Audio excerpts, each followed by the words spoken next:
ડેડિયાપાડા પ્રાંત કચેરી ખાતે એટીવીટીની મિટિંગમાં થયેલી બબાલ બાબતે બીજેપી જિલ્લા સદસ્ય હિતેશભાઈ વસાવાએ આપી પ્રતિક્રિયા.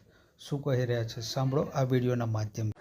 ધારાસભ્ય ચૈતરભાઈ વસાવાએ એક આદિવાસી મહિલા જેઓ સાગબારાના તાલુકા પંચાયતના પ્રમુખ છે, ચૂંટાયેલા પ્રતિનિધિ છે, મહિલા આગેવાન છે, તેઓને અપશબ્દ બોલતા ના મારાથી આજે શબ્દના અંદરનું વર્ણન ના થાય એવા શબ્દોનો ઉપયોગ કર્યો, જે સાંભળીને ત્યાં આગળ ઉપસ્થિત અમારા તાલુકા પંચાયત ડેડિયાપાડાના સભ્ય છે સંજયભાઈ વસાવા, જે એક આદિવાસી દીકરા છે આપણા, એમને જાણ કરી કે ચૈતરભાઈ તમારાથી આ ભાષાના અંદર એક મહિલા જોડે વાત ના થાય, એ આપણા આદિવાસી બેન છે. તો ચૈતરભાઈને ગુસ્સો આવતા ચૈતરભાઈએ મોબાઈલ વડે અમારા સંજયભાઈ વસાવા પર હુમલો કર્યો. ત્યારબાદ પ્રાંત સાહેબે એક સરકારી મિટિંગ હતી, એ સરકારી મિટિંગના અંદર પ્રાંત સાહેબે પોલીસને જાણ કરી. જાણ કર્યા પછી પોલીસ સ્થળ પર આવીને બધાને છૂટા પાડ્યા. ત્યારબાદ પણ પોલીસનું પણ કાયદાનું પણ ના માન રાખતા માન્ય ધારાસભ્ય ચૈતરભાઈ વસાવા છે, એઓને પોતાની ગુંડાગર્દી કરીને કાચનો છૂટો ગ્લાસ સંજયભાઈ પર ફેંકવામાં આવ્યો, મારવામાં આવ્યો. આ પોલીસ અધિકારીનો હાથ વચ્ચે આવી જતા સંજયભાઈને કોઈ મોટી જાનહાનિ નથી થઈ, પણ આવા આક્રમક અને ગુસ્સા અને ગુંડાગર્દી ધરાવતા માનસિકતા ધરાવતા ધારાસભ્ય ચૈતરભાઈ વસાવાએ અમારા એક આદિવાસી દીકરાઓ પર હુમલો કર્યો છે. ત્યારે પોલીસે કાયદેસરના પગલા ભર્યા છે, જેમાં એમની અટકાયત કરી છે. અને આ મિટિંગ એક સરકારી મિટિંગ હતી.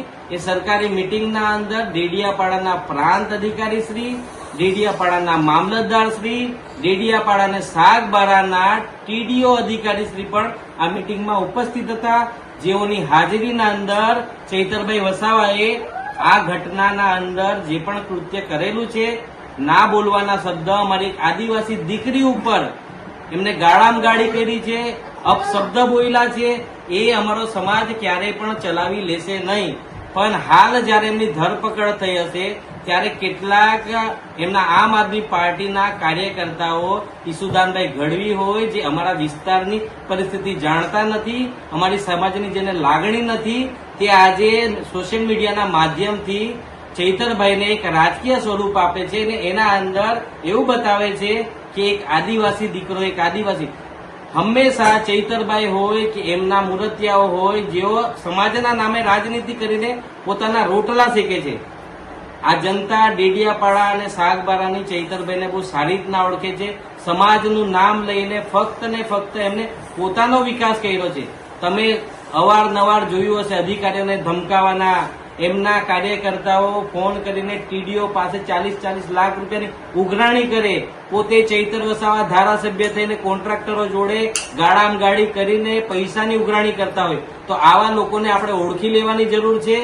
અને હું મારા આખા સમાજના વડીલો, ભાઈઓ, ખાસ મારી માતા બહેનોને આજે અપીલ કરું છું કે જે ધારાસભ્ય ચૈતર વસાવાએ આપણી એક મહિલા દીકરી, જે તાલુકા પંચાયતની પ્રમુખ છે, જે એક આદિવાસી છે, ચંપાબેન વસાવા, જેમના જોડે સંજયભાઈ ત્યાં આગળ ઉપસ્થિત હતા અને ચૈતરભાઈ જે ગાળામગાળી કરી છે, એ ક્યારે અમે ચલાવી લેવાના નથી.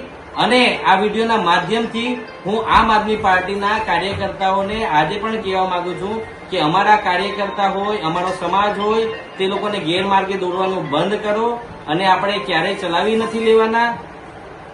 આટલી જ વાત કહીને હું સમાજને એક અપીલ કરું છું. ના નામે રાજનીતિ કરીને ફક્ત ને ફક્ત એમને મોટા બંગલા બનાવ્યા છે, ફોર્ચ્યુનર છે, થાર છે, એ વીઆઈપી ગાડીઓમાં ફરવું છે.